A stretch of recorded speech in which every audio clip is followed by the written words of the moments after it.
Hi everyone, in this tutorial I will show you how to save or export only filtered data from Excel to CSV file with Kutools for Excel.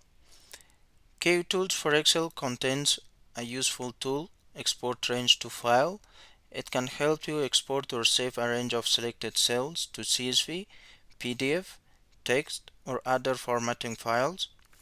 Select the filtered data to export. Click on the Kutools Plus tab. In the Workbooks and Sheets group, click on the Import and Export drop-down list and click on Export Range to File command. In the Export Range to File dialog box, choose the file format you want to save under the file format and then click on the Browse button to select a folder to save the exported file.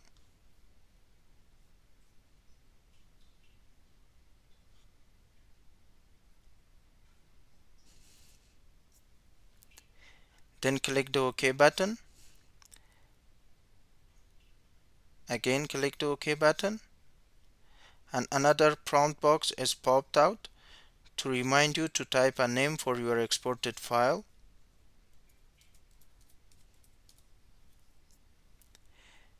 And then click the OK button and only the selected filter data has been saved as a CSV file as you need. Thanks for watching and don't forget to subscribe for more videos.